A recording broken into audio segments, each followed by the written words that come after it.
maridhiano yale, kwani vyama vya siasa ndivyo vilitufikisha pale tulipofika. Wakati umefika tugutuke, tuamke, tujue kwamba Zanzibar itaelekea penye kheri ikiwa wananchi wake tutaamka, na tutataka kheri ndani ya nchi yetu. Tutawajibisha wanasiasa wetu kutuelekeza kwenye kheri. Jamani, si jambo linopendeza watu ndugu wa damu wakawa wananuniana, hawaendeani, hawasemeshani kwa sababu tu ya itikadi zao za kisiasa. Lengo lote, wewe ukisoma katiba ya chama chochote cha siasa kitakwambia kwamba chama kile, kipengele cha mwanzo kinazungumzia kutaka kushinda uchaguzi, na alafu kikishinda kitafanya nini kwenye manifesto zake. Na ukitizama manifesto zote zile, kwa maana ilani, kimsingi asilimia kubwa ni maendeleo ya watu. Sasa ikiwa wote hawa lengo lao ndo lile lile moja, maendeleo yetu sisi watu, kwa nini tugombane sisi Wazanzibari? Kwa sababu tu wewe unatoka Pemba, mimi natoka Unguja, wewe unatoka kaskazini, mimi natoka kusini, mimi nimechanganya, wewe hukuchanganya, na bado tuwe na viongozi tena wa juu wawe wanazungumzia ubaguzi, na sisi tunahofia hata kuwakemea. Na ndani ya democracy wazungu wanasema nobody is immune, manake hakuna mtu asiyeuswa, hasa ikiwa umeshika vyeo vinotokana na watu, iwe raisi, iwe makamu wa kwanza, iwe makamu wa pili, iwe mawaziri. Watu wana haki ya kukusema, na hasa unapokosea. Wana haki ya kukusifu unapowatengenezea mema. Lakini kwa asilimia kubwa watu wanakuchunga, kukutizama usiwakosee. Kwa hivyo tusihofie kuwakemea wale ambao wanatutoa kwenye mstari wa maridhiano. Tuwapongeze wale wanaozungumza lugha za umoja wetu. Tujenge utamaduni hata ikiwa si ndani ya chama chako. Hapo ndo tutapovuka. Lakini muhimu zaidi, tuendeleze na kuthamini maridhiano yaliyofikiwa. Humu ndio kwenye kheri yetu sisi Wazanzibari. Nimalizie kwa kuzungumzia sasa swala zima la katiba inayopendekezwa. Jamani, mtizamo wangu mimi, la kwanza, kwa maana bidhaa mbovu haiuziki. Bidhaa mbovu haiuziki, kwa maana mnunuaji hayupo. Sijui nyinyi mko tayari kununua bidhaa mbovu? Very simple, bidhaa mbovu haiuziki, kwa maana wanunuzi hatupo. Sisi Wazanzibari si ndo tunauziwa sisi? Hatupo, hatutaki. Wasitufanyie zogo.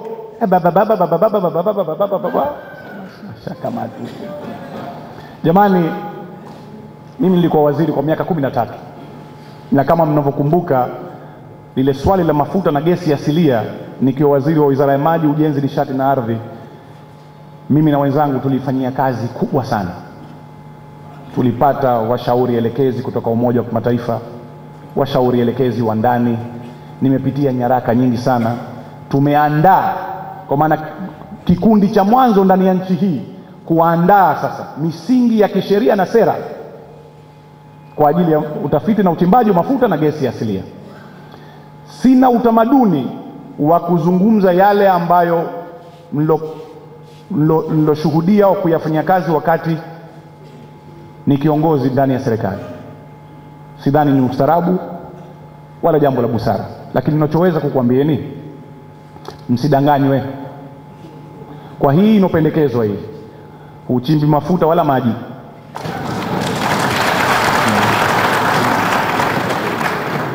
wala hukaangi njugu, wewe unaendelea kuwa mtumwa tu wa Tanganyika. Simple as that. Bidhaa mbovu hiyo hainunuliki wala haiuziki. Tibirinzi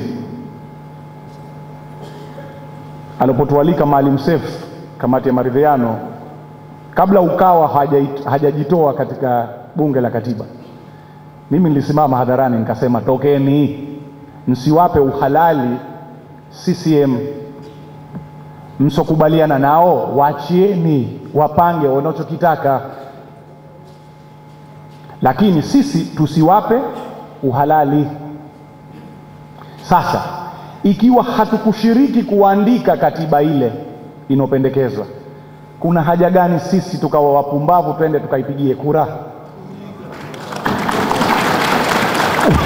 Wewe hujashiriki kupika wala kupakua, hujaulizwa, hujashirikishwa, hukutaka, umefanya unavyotaka wao, alafu sasa watu wazima tutoke tukapige mistari tupige kura tuwape uhalali. Jamani, tusije tukafanya upumbavu huo.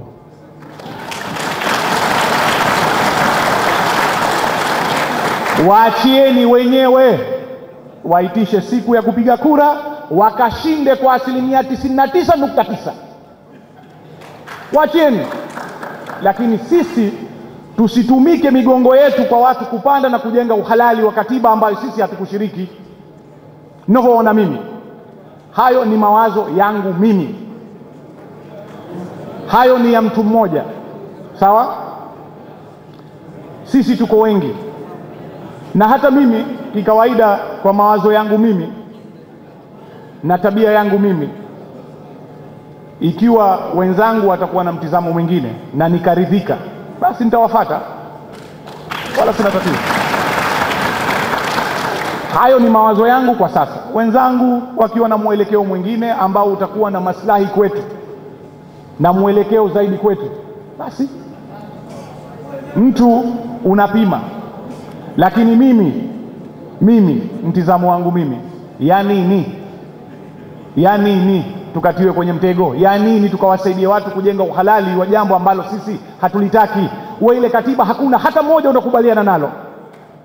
Kwa nini uende ukapige mstari ukasema I don't know? Kwa utamaduni wa nchi zenye democracy zilizoendelea, kwa vile uchaguzi unakuwa na asilimia kubwa ya uhalali, pengine ingefaa. Kwa hapa kwetu swali la kujiuliza, je, litafaa hilo? Na hasa kwa sababu kikawaida ya vyama vya siasa karibu na uchaguzi mkuu vinakuwa vinaekeza nguvu zake katika uchaguzi mkuu. Sasa hivyo vyombo ambavyo tunavitegemea sisi kutusaidia kufikia huko, wote wanatizama uchaguzi mkuu. Si hapo ndo mnawaachia watu nafasi ya kupenya na kutaka wanavyotaka, kufanya wanavyotaka. Sasa mtizamo wangu mimi ni huo, lakini kwa msingi tukiacha hayo,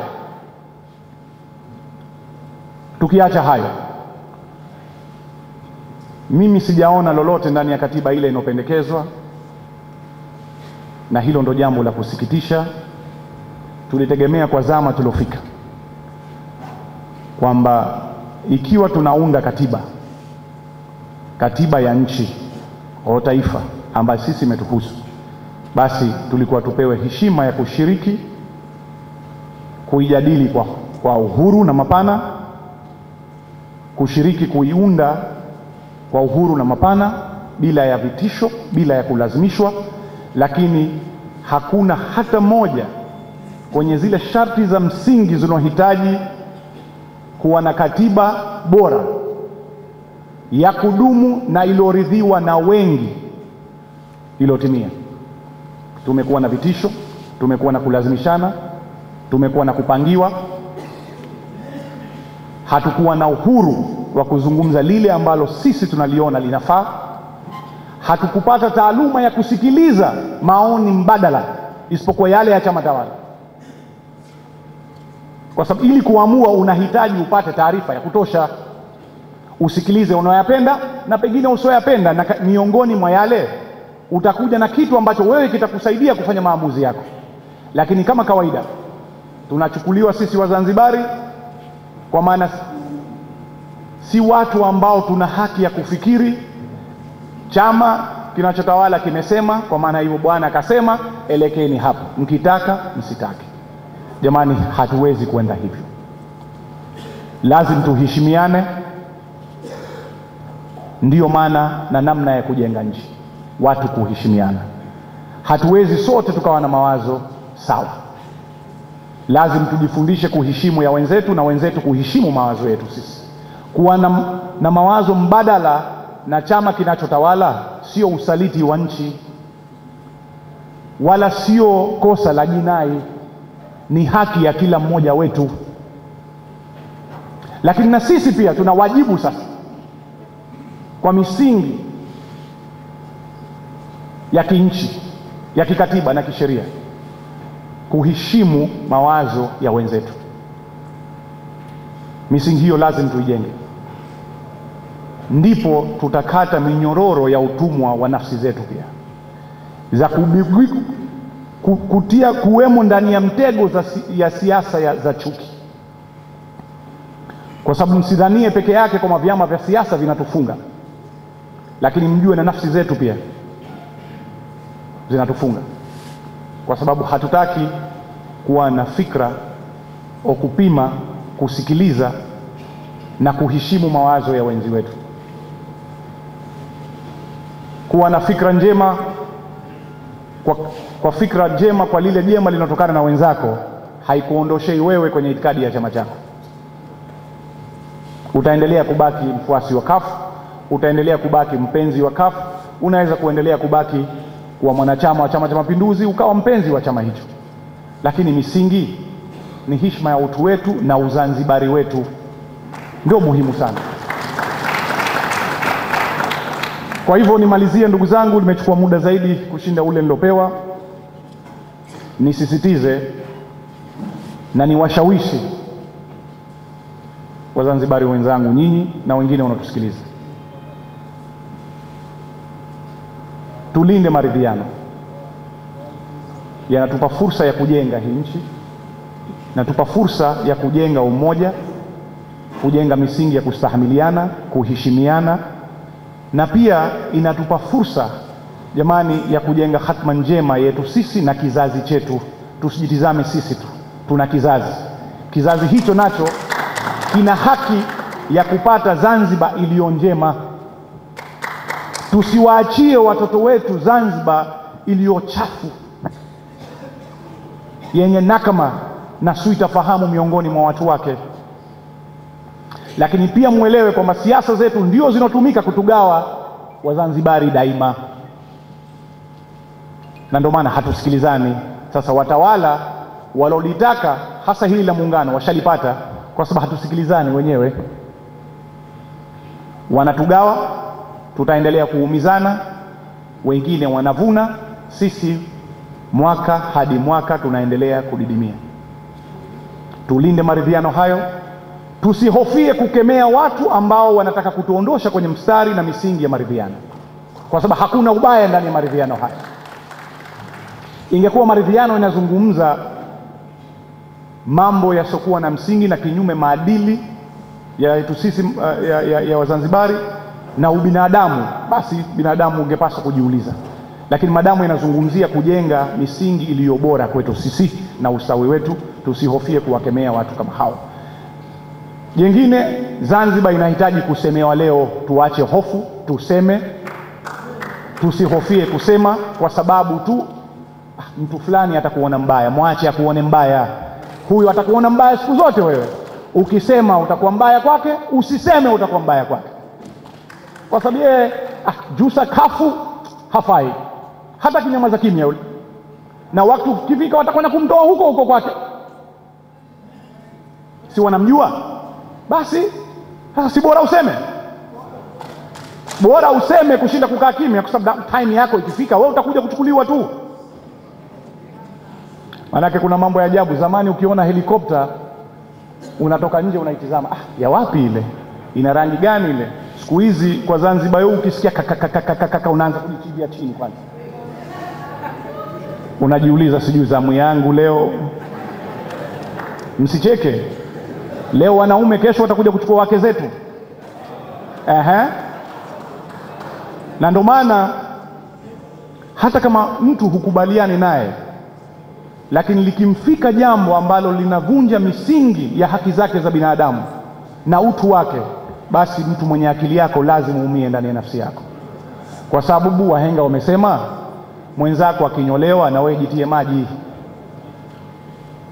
Ali Saleh alizungumza lugha nzuri pale, alimtaja mimi, Akasema, ndugu yangu Mansuri, wakati yeye yuko na watawala ilikuwa hayamfiki yale. Ni kweli, wakati niko ndani ya chama tawala, na Mwenyezi Mungu anisame, kipindi cha uchaguzi watu wanatiwa ndani ya mafuta mapipa ya diesel pale na petroli na kuchapa mikwaji, sisi tunasherekea sawa sawa, barabara, waongeze, ndio tumepindua bwana. Mtu mzima huyo pengine katoka kwenda kumsafirisha mke wake na wanawe bandarini, anafika naambiwa ingia humo. Watoto, mke wanaona mume anavyodhalilishwa na kunajisiwa, na sisi tulikuwa tunasherekea.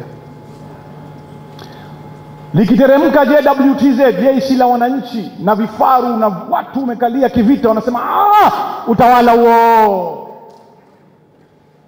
Nilikuwepo,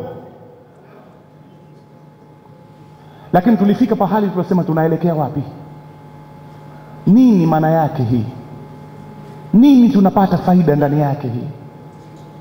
Leo hii tunakwenda popote duniani, wanakutizama wanakuambia hapana, kaweke nyumba yako sawa kwanza. Wakati huku watu hawana maji, hawana tiba, hawana elimu, nchi na uchumi wake unadidimia. Tunatumia pesa nyingi katika kuwapiga wenzetu. Nini maana yake? Na kila tulopokaa wengine ikawa yanatugusa, yanatusononesha, yanatusikitisha. Tukasema hapana bwana, this is not right. Kwa maana leo hii randomly tunakamatwa mtu, mke, kike, kiume, udhalilishaji wa hali ya juu, na sisi tunasherekea. Hapana bwana, wanaume wanapaswa kusherekea wakipambana na mwanamume mwenzi wake ana kwa ana, sio kwa kutumia vyombo vya kivita, na mle hamna faida. Sherekea wema uliopo, sherekea umoja, sherekea furaha ya watu wote, sio vita. Na ndo maana tukasema sasa basi. Mimi namjua mtu mmoja, Mwenyezi Mungu anisame, 2001 alotokea tena, watu ambao tuna mahusiano nao toka Pemba huko. Kwa vilio tukakutana Unguja hapa, akananiambia, Mansur ndugu yangu, mwanangu kaondoka mzima, merudishiwa mwanangu bufuru hana la kichwa. Zanzibar hiyo, risasi imepiga kichwani, imeondoka na bufuru la kichwa. Kaondoka asubuhi mzima. Yakiweza kumkuta mtoto wa mwenzio, na wewe yanaweza kukukuta. Nini sherehe na faida ya mambo kama hayo ndani ya nchi hii ya sote tukiwa kitu kimoja? Nini utukufu wa kiongozi anayesimama mbele za watu akasema sasa maridhiano basi? Nini ubinadamu wake kiongozi yule anosema sasa Wapemba rudi kwao, chinja zama hizi? Nini ubinadamu wake? Akimaliza pale anateremka chini, Allahu akbar, Allahu akbar, ashhadu la ilaha illa Allah, ashhadu anna Rasulullah, hayya al-salah, hayya al-falah, kad qamat as-salah, kad qamat as-salah, stawi as-salah. Yuko mstari wa mbele kwenye nyumba ya Allah. Nini maana ya binadamu huyo na ubinadamu wake? Anawatakia watoto waanziwe nakama kwa sababu yeye ana wanaume wanamlinda na mabunduki. Je, siku akiziacha chini ile utakaa wapi? Je, siku yako ikifika utakwenda kusema nini? Ndio maana nikasema jamani, tuwapime wanasiasa wetu vizuri sana. Tusisherekee binadamu kasimama mbele yako anakwambia sasa huyu chinja hizibu. Mimi nishayasema hayo, nilikuwepo, wala sijitoi. Niliyasema, nilitukana, lakini sikiona tija yake wala maslahi yake, isipokuwa nchi kudidimia na watu wake kudidimia, kuendelea na chuki, kurudi kwenye chuki. Watu unapita wanakutizama kama ladu, wanataka kukumeza kwa chuki. Si tunasema leo tu, mimi nilikuwa waziri hapa baada ya mwaka 2000 chaguzi zile, tunakwenda Pemba, tunapewa walinzi, hakuendeki. Ikitokezea purukushani kidogo tu tunakaa kwenye Baraza la Mapinduzi, mawaziri tunaomba ulinzi, wajumbe wa kamati kuu wanaomba ulinzi, mapolisi wanakaa kwenye milango yetu. Ndio maana ati wewe utasema vile, wewe unalindwa, wenzio hawalindwi. Hakuna kheri kwenye mtafaruku,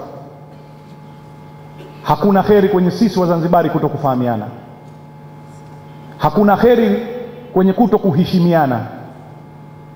Tunahitaji kudumisha ubinadamu wetu na utu wetu, na huo ndio utukufu.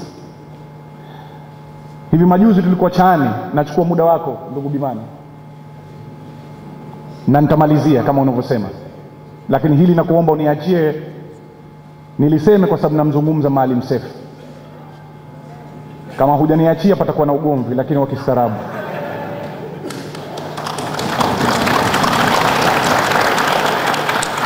Nilisema Maalim Seif ana ujasiri, na nilisema kwa maana yangu. Kwa nini nilisema hivyo?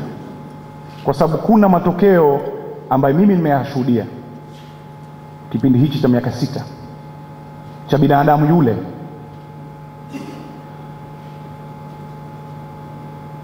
na ujasiri wake.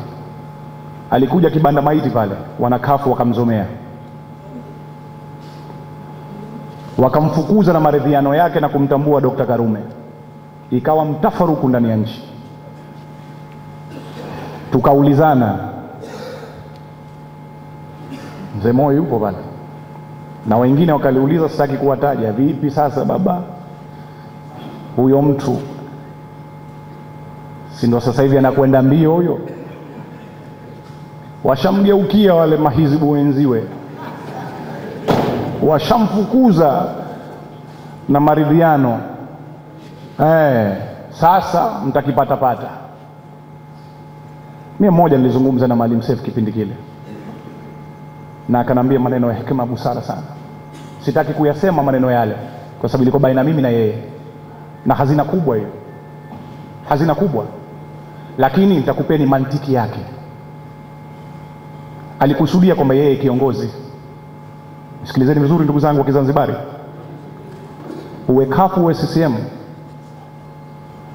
na usiwe na chama, hiari yako. Kwangu mimi Mansuri, wewe sawa sawa tu, muhimu mimi usinilazimishe. Basi ukinilazimisha hatusikilizani. Hikma kubwa sana. Alikusudia kwamba yeye kiongozi ana wajibu wa kutizama hatma ya wote, sio nafsi yake na wakwake peke yake. Anaona njia ya kuelekea kwenye kheri na kutokana au kuachana na mtafaruku wa miaka mingi. Anaona kwamba anaweza akapata hasara yeye na walokuwa wake, lakini nchi itavuna na watu wake watavuna. Maalim Seif huyo. Mimi kiongozi, na hili ninakwenda nalo, na Mwenyezi Mungu atasimama na sisi, na inshallah kwa uwezo wake Mwenyezi Mungu yatakaa sawa, yamekaa sawa. Alijua Maalim Seif bin Sharif na Hamad kwamba yeye atakula hasara na waliokuwa wake, lakini nchi na watu wake itavuna. Na alijua kwamba kheri nchi ivune. Sasa huyo ndo kiongozi mwenye ujasiri.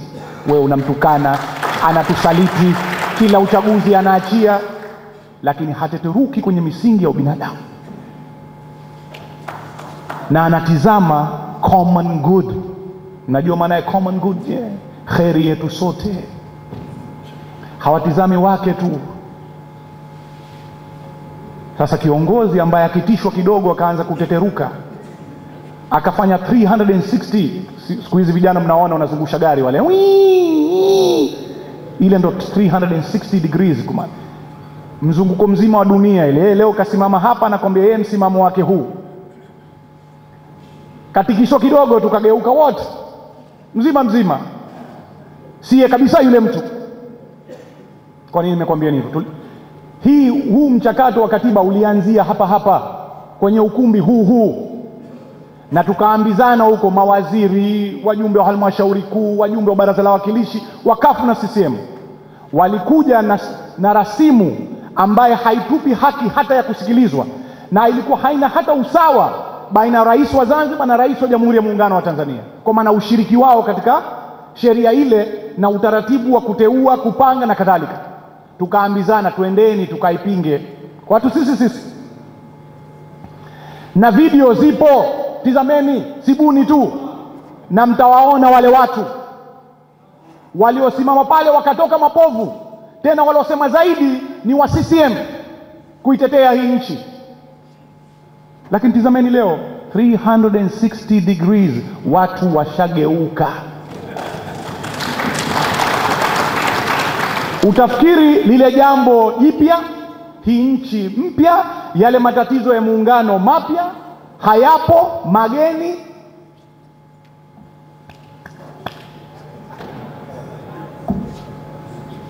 Mpo? Hayo ndo mambo. Kwa hivyo maridhiano yana msingi wake, na hili la katiba tukufu pendekezi, jamani, mimi kidogo na walakini. Mimi walakini hatukuitaka tangu asubuhi. Walipoanza kuondoka kwenye mstari wa misingi tunaoizungumzia hapa, si haikuwa yetu tena. Sasa swali litakuwa tunaitakia nini? Sisi tujipange, tuwe tayari kuilinda katiba ya Zanzibar.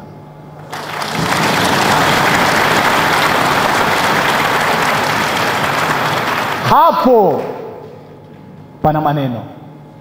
Vipi? Pana maneno kwenye katiba ya Zanzibar, pana maneno. Sasa hapo ndo tutatafutana sasa. Jamani, inatoka hiyo.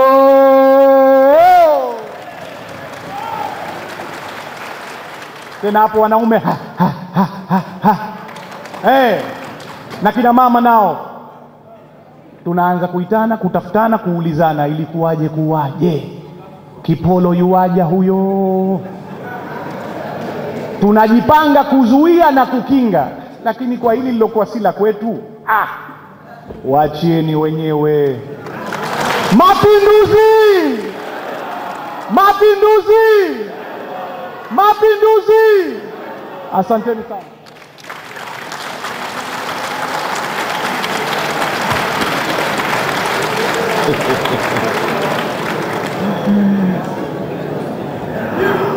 Waheshimiwa, tunaendelea. Tulimpa nafasi ya kutosha kwa sababu leo ni siku ya maridhiano, na Mheshimiwa Mansuri kayazungumza kwa ufasaha mkubwa nini maana ya maridhiano na nini umuhimu wa maridhiano. Tumpigieni makofi mengi sana sana sana. Sasa tunaendelea tukiwa tuko karibu na ukingo. Tumeshapata kutoka mwanzo Kamishna mstaafu Ali Saleh Sheikh Salum Said Rashid alivyotueleza, Idi Riami, Mansuri. Sasa basi tunakuja kupata maridhiano, lakini na ufafanuzi wa hii rasimu. Tumepata ama tumepatwa? Kwa makini tumsikilize Mheshimiwa Jussa, anakuja hapa ili tukitoka hapa sasa nchi nzima tuwafahamishe wenzetu, masoko na miji, kijiji kwa kijiji, mtu kwa mtu, kama hatukupata kwa rasimu hii tumepatwa, tuikatae. Hapana, hapana, hapana kabisa. Mheshimiwa Jussa, karibu katika jukwaa hili. Assalamu alaikum. Zanzibar, Zanzibar, Zanzibar. Asanteni sana. Mheshimiwa mwenyekiti wa kamati ya maridhiano, mzee wetu Sheikh Hassan Nasr Moyo, mzee wetu katika wazee wenye historia kubwa katika visiwa vyetu, katibu mkuu wa mwanzo wa Baraza la Mapinduzi mwaka 64 Sheikh Salim Said Rashid, ndugu zangu Ali Saleh, Edi Riami, Mansur na Salim Bimani na Wazanzibari wenzangu, tulipoamua kuandaa kongamano hili tulikuwa na madhumuni mawili. Madhumuni ya kwanza yalikuwa kuadhimisha miaka 5 ya maridhiano, kwamba sisi tuliofanya kazi kubwa wakati ule ya kuwasaidia viongozi wetu wawili Dr. Amani Karume na Maalim Seif, tulidhani wakati wengine wanayakejeli na kutaka kuvuruga maridhiano, ni muhimu kuwakumbusha Wazanzibari tulikotoka na hapa tulipofika. Maridhiano yalipata msingi tarehe 5 Novemba 2009 katika mkutano uliofanyika Ikulu ya Zanzibar baina ya Dr. Karume na Maalim Seif. Mwezi huu ni mwezi wa Novemba, ni miaka 5 kamili tokea 2009 tangu maridhiano yale. Tija yake tumeiona. Tulitegemea makubwa zaidi, kwa maana manufaa katika utendaji wa serikali hatukuyapata, lakini hayo si masuala yake hapa. Muhimu tumepata amani na utulivu, nchi imetulia. Sasa hayo wameyazungumza kwa urefu wenzangu, kwa mimi sitaingia katika uwanja huo.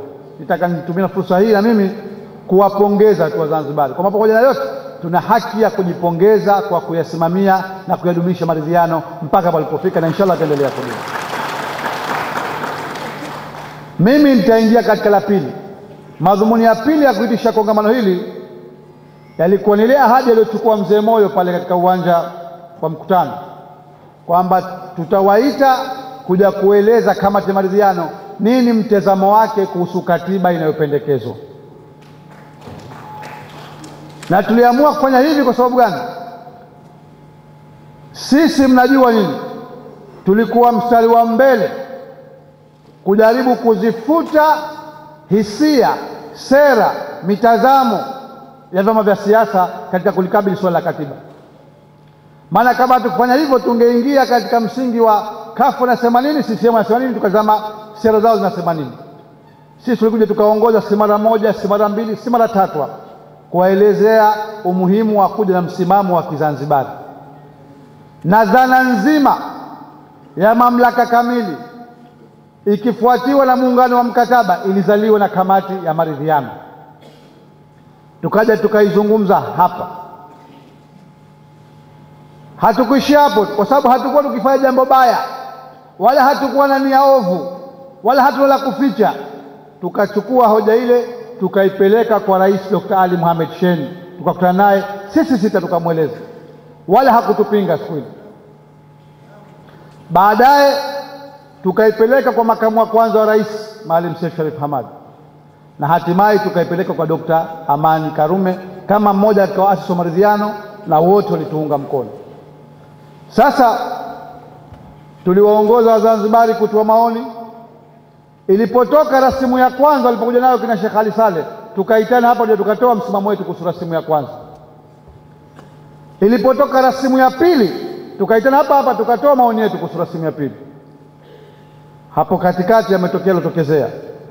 Sasa kumekuja hili dudu linaloitwa katiba inayopendekezwa. Mengi yamepita mpaka likatolewa dudu hili linaloitwa katiba inayopendekezwa. Kwa lugha ya Mheshimiwa Jumaduni anasema uvundo, na kwa lugha ya Mheshimiwa Mansur akasema bidhaa mbovu, haina mnunuzi. Sasa tukasema tuna wajibu wa kurudi kwa Wazanzibari kuja kuwaeleza nini mtazamo wetu, na tunadhani ni muhimu kufanya hivyo kwa sababu tunaikataa kila katika jukwaa, lakini nadhani haijafanyika kazi hasa ya kuwaeleza Wazanzibari nini ambacho Wazanzibari wanakikosa na balaa gani litaletwa ikiwa hii itapitishwa. Lakini pia nini hifadhi yetu, nini ngao yetu Wazanzibari tunapaswa kuambia. Sasa kwa sababu ya muda umekwenda sana, najua hali ya joto ndani ya ukumbi, nitajaribu sana kufupisha, maana ilikuwa nilitaka niogelee na kutoa na mifano ili tuelewe zaidi. lakini kwa sababu katiba yenyewe ina ibara nyingi na zile za msingi nitaka niziguse mle, nitapopunguza maelezo mtanisamehe, lakini pia nitapochukua muda kuelezea pia mnisamehe, kwa sababu nadhani ni muhimu kuelewana, si hapa tulikopo ukumbini, lakini baadaye kutumika kongamano hili kuwaelimisha Wazanzibari kwa ujumla. La kwanza la kujiuliza alilianza Mzee Moyo mapema sana asubuhi, na akalisema Sheikh Salum Rashid, kwa nini Zanzibar tuhusiki na kitu kinachoitwa katiba ya Jamhuri ya Muungano? Tunahusika kwa sababu hiyo inayoitwa Jamhuri ya Muungano ni muungano wa nchi, dola, mataifa mawili, Zanzibar na Tanganyika, na Zanzibar ndio sisi. Tumesema na tunaendelea kusema, msingi wa kuunganisha nchi hizi mbili ni mapatano ya muungano, mkataba wa muungano huo. Hata watu waseme vipi, hautokufa mpaka kiyama, ndio msingi wa kuunganishwa nchi hizi mbili.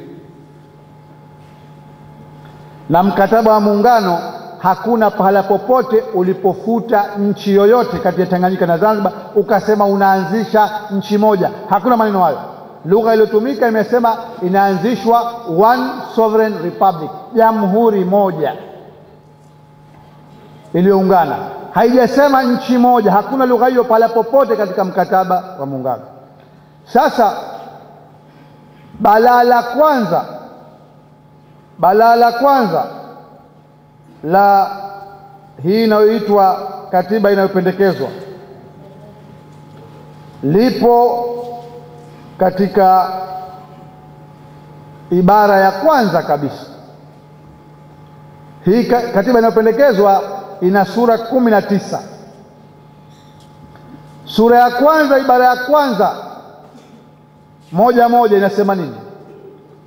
Inasema Jamhuri ya Muungano wa Tanzania ni nchi yenye mamlaka kamili ambayo imetokana na muungano wa nchi mbili za Jamhuri ya Tanganyika na Jamhuri ya Watu wa Zanzibar, ambazo kabla hati ya makubaliano ya muungano tarehe 22 Aprili 64 zilikuwa nchi huru. Matatizo yetu yanaanza hapa. Sisi hatukuunda Jamhuri ya Muungano ambayo ni nchi moja yenye mamlaka kamili, hatukuunda hiyo 64. Mkataba wa muungano umetambua mambo machache ya muungano na ukaacha mamlaka kamili. Kwa lugha iliyotumika ndani ya mkataba wa muungano wa Kiingereza wamesema exclusive authority. Authority ni mamlaka. Ukisema exclusive authority unazungumzia mamlaka kamili. Umewacha exclusive authority, mamlaka kamili kwa mambo yote yasiokuwa ya muungano kwa nchi zinazounda muungano ule. Sasa leo ukituambia, unatuingizia kifungu kipi ambacho hakijawahi kuwemo tangu katiba ya muda 64 mpaka hii tunatumika sasa hivi 77.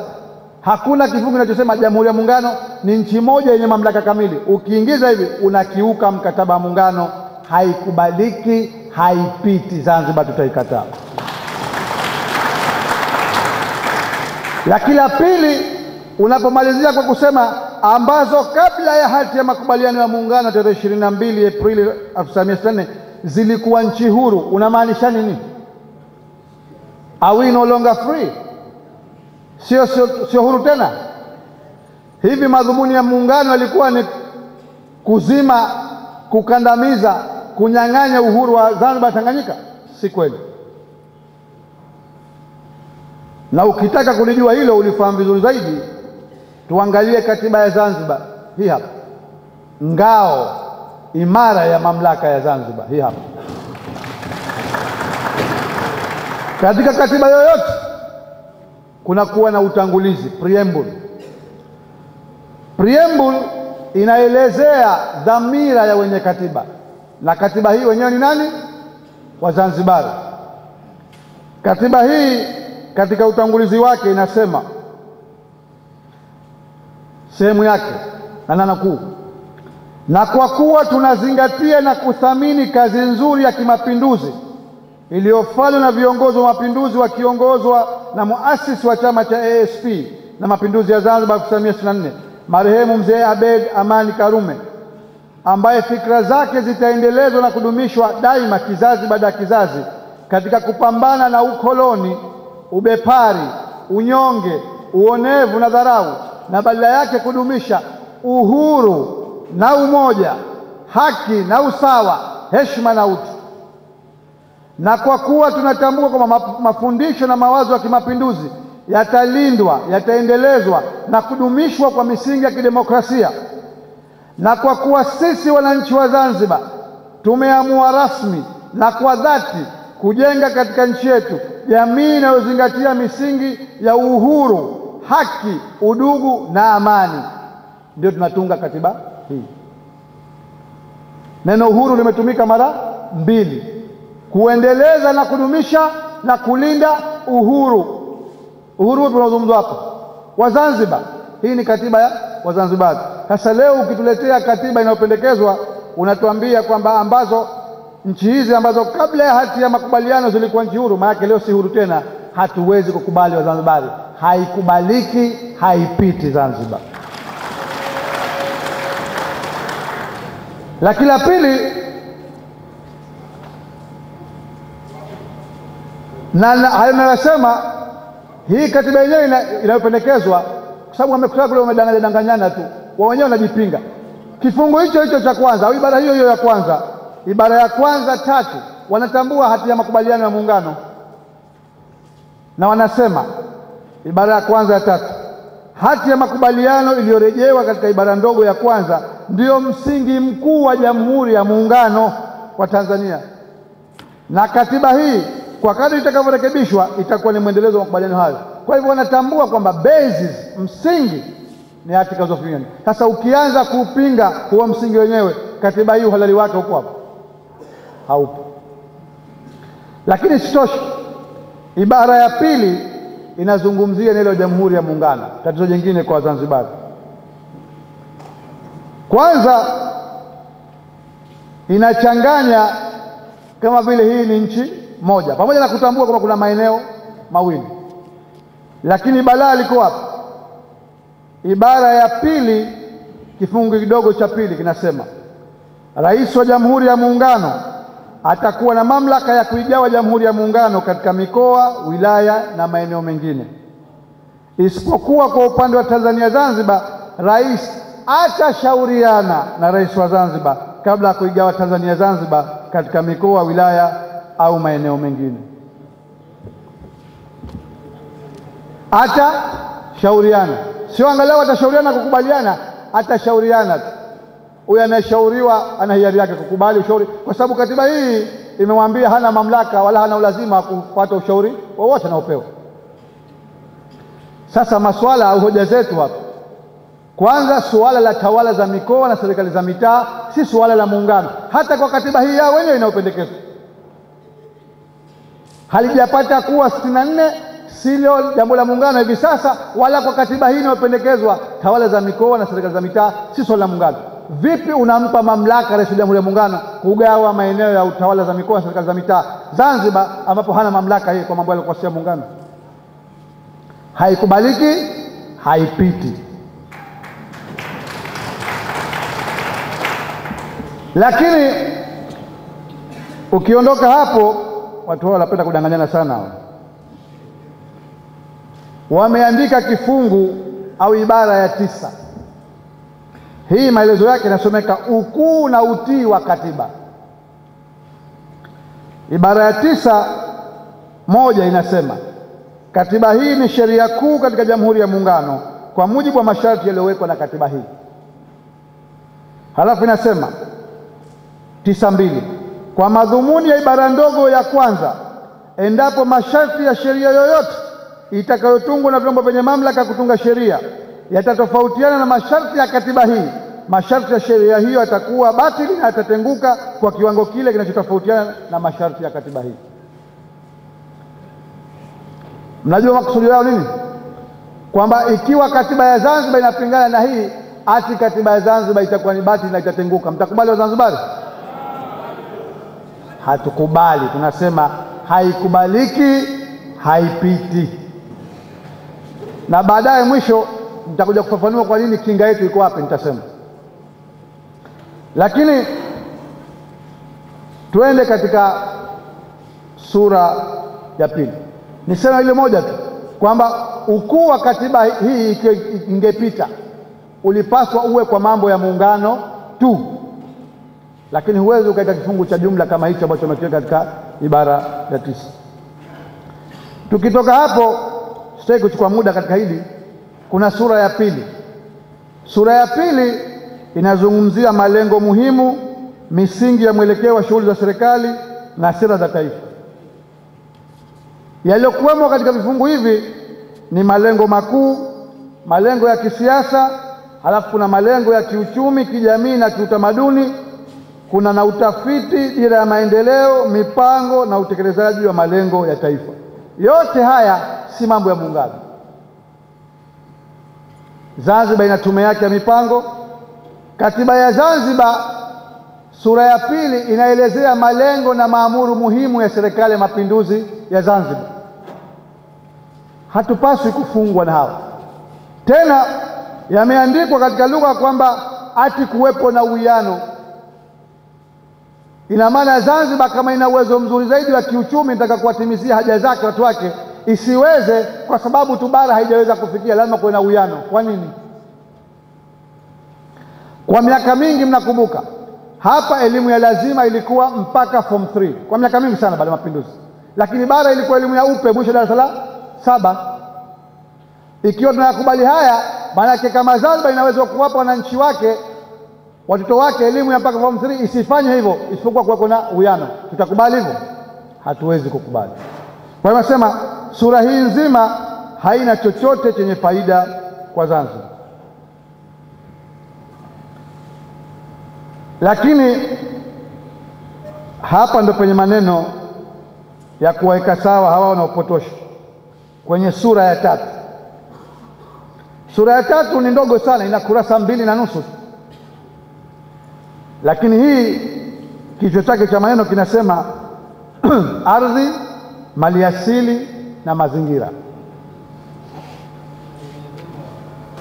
Ardhi, maliasili na mazingira hayajapata kuwa mambo ya muungano. Wao wangeweza kujitetea na wamejitetea hivyo kwamba lakini kwa sababu sisi tumebakisha serikali mbili, wasikilize hoja zao, kwa sababu sisi tumekataa mfumo wa serikali 3, tunaendelea na mfumo wa serikali 2, na kwa sababu katika mfumo wa serikali 2 serikali ya muungano inashughulikia mambo ya muungano na pia inashughulikia mambo ya Tanganyika, sio mambo ya muungano. Kwa hivyo hii mambo haya yanahusu Tanganyika wanavyotuambia wao, lakini ukisoma ilivyoandikwa haionyeshi hivyo. Humu kila pahala panatajwa serikali ya Jamhuri ya Muungano na serikali ya Mapinduzi ya Zanzibar. Likitajwa bunge linatajwa na Baraza la Wawakilishi. Katika masuala yanayohusu ardhi, maliasili na mazingira, inahusu nini Zanzibar kupangiwa ndani ya katiba ya Jamhuri ya Muungano? Mamlaka ya Baraza la Wawakilishi kutunga sheria kuhusu ardhi, maliasili na mazingira yamo ndani ya katiba ya Zanzibar, hayahitaji kupewa na katiba ya Jamhuri ya Muungano. Sasa hapa Balozi Seif Ali Iddi akiambiwa kwamba kenda kauza ardhi ya Zanzibar na kuwa mkali sana, tena kashalalamika hadharani. Lakini naomba niwasomee ibara 23(1) inasema nini? Inasema ardhi katika Jamhuri ya Muungano. Mpo? Ardhi katika Jamhuri ya Muungano, na eneo la Jamhuri ya Muungano lishatafsiriwa mwanzo, ni eneo lote la Tanganyika na eneo lote la Zanzibar. Sasa ibara 23(1) inasema ardhi katika Jamhuri ya Muungano ndiyo rasilimali kuu kwa ajili ya maendeleo ya kiuchumi, kijamii na ustawi wa nchi na watu wake wote. Serikali ya Jamhuri ya Muungano na serikali ya Mapinduzi ya Zanzibar zitaweka mipango bora ya matumizi endelevu ya ardhi kwa faida ya kizazi cha sasa na vizazi vijavyo.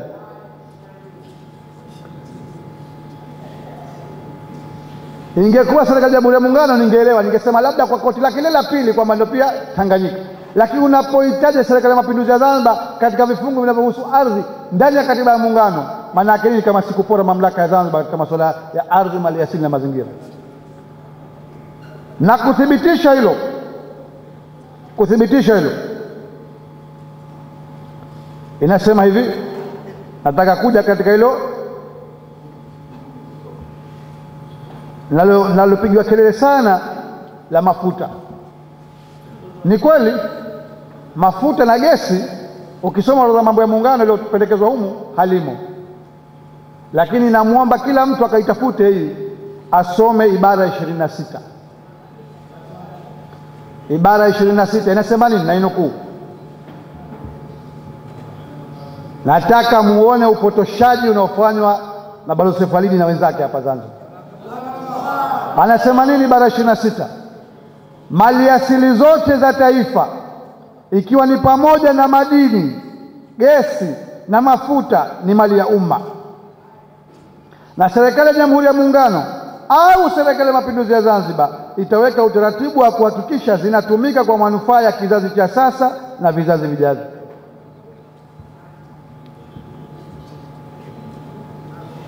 Sasa ushasema mafuta na gesi asilia umeondoa katika mambo ya muungano. Kwa nini kifungu cha kuwezesha kutungwa sheria, kwa lugha ya kisheria wanasema enabling provision, kile kifungu kinachotoa mamlaka kwa chombo kutunga sheria, kwa nini ukiingiza ndani ya katiba ya muungano? Kama ushaliondoa katika mambo ya muungano, huna haja ya kulitaja. Mamlaka ya Zanzibar kutunga sheria ili kuwanufaisha Zanzibari yatatoka ndani ya katiba ya Zanzibar. Ibara ya 26 wamejipa uhalali kwamba katiba ya muungano ambayo haihusiki na mambo ya soko ya muungano ati ndio inawezesha serikali ya Jamhuri ya Muungano au serikali ya Mapinduzi ya Zanzibar kuweka utaratibu wa wananchi kunufaika na fursa hizi. Pana chetu hapo. Kwa hivyo tunasema haikubaliki, haipiti. Tuje katika sura ya 7. Sema nayaacha mengine kwa sababu ya muda, kwa sababu najua tumekaa muda mrefu sana. Sura ya 7 inazungumzia muundo wa Jamhuri ya Muungano, na ukitizama hapa ndio penye mgogoro wote, kwa sababu msingi ulioleta tofauti kubwa baina ya rasimu ya katiba, mimi siiti ya Jaji Warioba, rasimu ya katiba ya wananchi, kwa sababu imetokana na maoni ya wananchi, ilichambua maoni ya wananchi wa Tanganyika na wa Zanzibar, ikaja na pendekezo la kuwepo shirikisho la serikali tatu. Na mnakumbuka, lakini Sheikh Ali Saleh anakumbuka, hata hiyo hatukuikubali mapendekezo yake mengine. Tulikuja hapa tukasema kuna baadhi ya mambo yake bado tunataka yaondolewe katika mambo ya muungano, lakini angalau ule msingi ulijengwa kwenye shirikisho. Chanzo cha kuachana Dodoma kilikuwa ni hicho. Tulipoona kwamba wanabadilisha msingi wao wenyewe katika waraka wao wa Chama cha Mapinduzi, wamesema kwamba msingi na roho ya rasimu ni muundo wa muungano. Wao katika katiba hii ibara 73 wamebadilisha, wanasema Jamhuri ya Muungano wa Tanzania itakuwa na muundo wa serikali mbili, ambazo ni serikali ya Jamhuri ya Muungano na B, serikali ya Mapinduzi ya Zanzibar. Sasa ukija ukitizama hii, soma pamoja na ibara ya 75. Ibara 75 inasema serikali ya Jamhuri ya Muungano itakuwa na mamlaka ya utekelezaji katika Jamhuri ya Muungano kwa mambo ya muungano na kwa mambo yote yasiyo ya muungano yanayohusu Tanzania bara. Kwa lugha nyingine, bado Tanganyika inavaa koti la muungano. Kwa lugha Maalim Seif sasa koti limekuwa joho, sasa laning'inia mpaka kwenye miguu.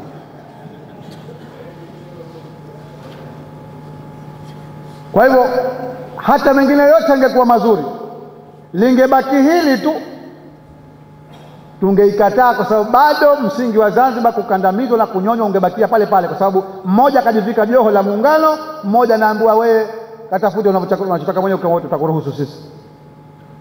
Kwa hivyo ibara ya 73 ukisoma pamoja na ibara ya 75 zinatufanya hii iwe haina maslaha yoyote, kwa sababu chini ya kifungu hichi au vifungu hivi viwili, manake katika wanachama wa shirika la afya la dunia WHO bado yatakwenda Tanganyika kwenye Jamhuri ya Muungano, Zanzibar itakuwa hawezi kuwa mwanachama. na nitakufafanulia baadaye, kwa sababu wanasema sana kwamba Zanzibar imeruhusiwa kujiunga na mashirika ya kimataifa na jumuiya za kimataifa. Si kweli. Bado kwa vifungu hivi, ibara 73 na ibara 75, Tanganyika itakwenda UNESCO iseme ndio Jamhuri ya Muungano, Zanzibar haiwezi kuwa. Bado kwa ibara hizi, Tanganyika itaingia FIFA, itacheza World Cup ikiwa itaqualify, lakini inaweza kuingia, Zanzibar haiwezi kuingia, wao watatumia jina la Jamhuri ya Muungano. Kwa hivyo bado Tanganyika imevishwa sio koti sasa, joho la muungano, halafu tunaambiwa kwamba katiba hii ati madalali wanatuambia hii na maslahi na Zanzibar hii. Lakini cha ajabu zaidi, na hichi tangu sisi tuko hajaondoka Dodoma tuliwaambia, jamani, mnaiuza Zanzibar hivi hivi. Ni ibara 76 iliyoingizwa. Na hii mwenyekiti, naomba nikisome kifungu kwa urefu kidogo, kwa sababu hichi ni muhimu sana. Ibara 76 maelezo yake yanasomeka: mamlaka ya serikali ya mapinduzi ya Zanzibar kwa mambo yasiyo ya muungano. Kwanza hiyo maneno tu ya kutosha. Mamlaka ya Zanzibar kwa mambo yasiyo ya muungano, yanakuhusu nini katiba ya muungano wewe? Mamlaka ya serikali ya mapinduzi ya Zanzibar kwa mambo yasiyo ya muungano, pahala pake ni hapa, katiba ya Zanzibar. Na haya ni kwa mujibu wa mapatano ya muungano ambao wao wamesema wameyatambua katika kifungu cha kwanza. Lakini leo wana maana yao. Huu ndo mlango siku zote akiupiga vita Shivji. Leo nashangaa Profesa Shivji naye anakubali uharamia kama huu, kwamba Zanzibar mamlaka yake yaambiwa yanatokana na katiba ya Jamhuri ya Muungano, ambayo si kweli. Sasa wameandika nini huko? Ibara 76(1), serikali ya mapinduzi ya Zanzibar itakuwa na mamlaka na haki juu ya mambo yasiyo ya muungano yanayohusu Zanzibar. Si kazi yao kutuambia hivyo sisi. Lakini la pili, 76(2), wanasema bila kuathiri mipaka iliyowekwa na katiba hii. Zamani balaya, haya maneno ya kisheria yametoa vizuri haya. Bila ya kuathiri mipaka iliyowekwa na katiba hii. Katiba hii pendekezwa katika kutekeleza mamlaka yake chini ya ibara ndogo ya kwanza, serikali ya mapinduzi ya Zanzibar itakuwa na uwezo na uhuru wa kuanzisha uhusiano au ushirikiano na jumuiya au taasisi yoyote ya kikanda au kimataifa. Mpo? Bila ya kuathiri masharti ya katiba hii. Sasa hao wanakwenda mbele nyuma, kaskazini kusini, wanasema tumepewa mamlaka ya kujiunga na jumuiya za kimataifa, lakini tumeambiwa bila ya kuathiri masharti ya katiba hii. Masharti gani hayo? Inasema sasa 76(3), endapo katika kutekeleza mamlaka na majukumu yake kwa mujibu wa bara hii. Shati tuelewa, wakizungumzia madaraka na mamlaka yake ya Zanzibar ni kwa mambo yasiokuwa ya muungano. Bado tunawekewa masharti ndani ya katiba ya muungano katika utekelezaji wa mamlaka yetu na madaraka yetu kwa mambo ya Zanzibar. Kwa nini? Na mkataba wa muungano umesema katika masuala yasiokuwa ya muungano Zanzibar ina exclusive authority, mamlaka kamili. Kwa hiyo tuweke masharti humu. Wanasema endapo katika kutekeleza mamlaka na majukumu yake kwa mujibu wa ibara hii, serikali ya mapinduzi ya Zanzibar itahitaji kupata ushirikiano kutoka serikali ya Jamhuri ya Muungano kwa ajili ya kufanikisha uhusiano au ushirikiano na jumuiya au taasisi ya kikanda au kimataifa, serikali ya Jamhuri ya Muungano yaweza. Mpo? Serikali ya Jamhuri ya Muungano yaweza kufanikisha uhusiano au ushirikiano huo kwa kuzingatia masharti ya katiba hii na sheria iliyotungwa na Bunge.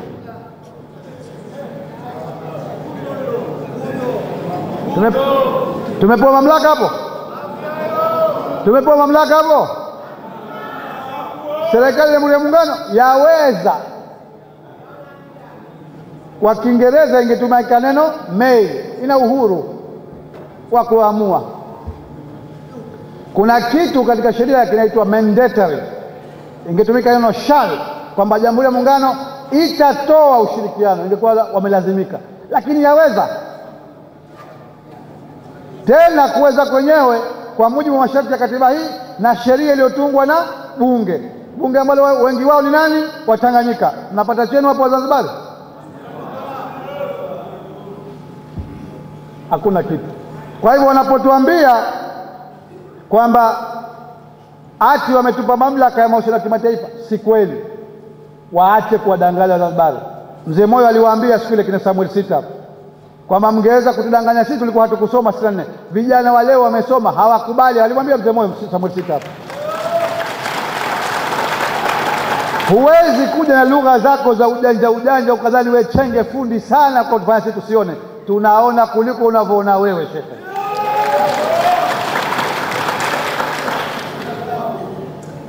Lakini tazama balaa zaidi. Tazama balaa zaidi. Njoo katika ibara ya 77. Nimetangulia kusema kwamba mamlaka ya Zanzibar kwa mambo ya soko ya muungano yamekuwa guaranteed, yamehakikishwa ndani ya mkataba wa muungano. Hawa kina Mzee Moyo wanasema wao walikuwa hawakusoma na Mzee Karume wao, lakini angalau kuna baadhi ya mambo yalilindwa kwa kutumia neno exclusive authority over non-union matters, mamlaka kamili juu ya mambo ya soko ya muungano. Zanzibar yake isiingiliwe, na ukisema exclusive maana yake ni mamlaka ya ndani na mamlaka ya nje kwa mambo ya soko ya muungano. Lakini ibara 77 nasemaje? Katika kutekeleza majukumu yake katika maeneo mbalimbali, serikali ya Jamhuri ya Muungano wa Tanzania itazingatia misingi ya kushirikiana na kushauriana na Serikali ya Mapinduzi ya Zanzibar kwa lengo la kukuza na kulinda maslahi ya taifa kwa maendeleo ya nchi. Sasa 77 4